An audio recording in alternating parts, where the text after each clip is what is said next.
ติพันธ์ประเพณีไต่ลืองดงามเรื่องน้ำไปทั่วเขตขันธ์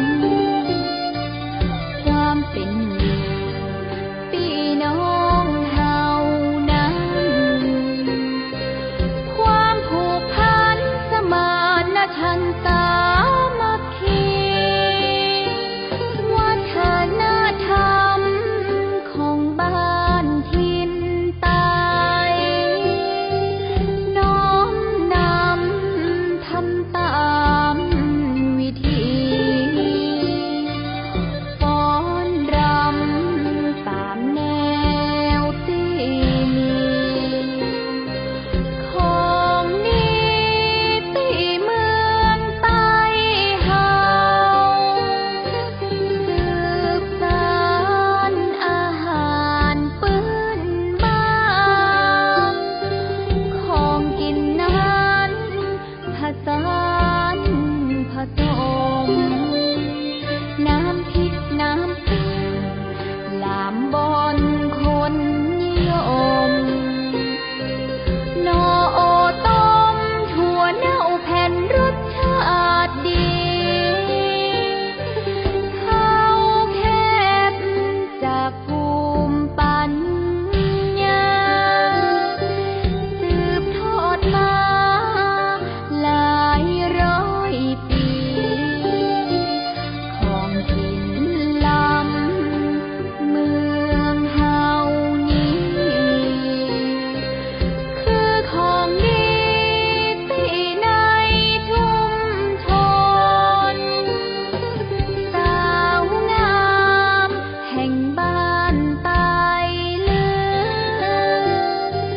ร่ำลือไปทุกแห่งหนขับขานลือในหมู่ผู้คนทุกชาติชนชื่นชมยินดีการเยือนถิ่นงามบ้านเฮาของเก่ามากมายตีถิ่นนี้ผ้าสิ้นเสื้อกางเกงยามมากมีพอของดีไปควงลือล้านต่อบ้านถิ่นพี่น้องคนใต้มีน้ำใจงดงามแต่น้องสามัคคีสมานฉันท์เพียงพอสืบสานต่อพ่อแม่ไว้ให้ชื่นช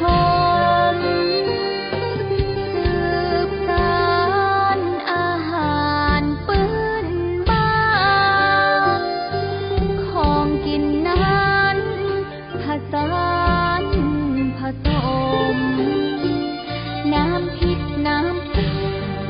ลามบอนคนนิยม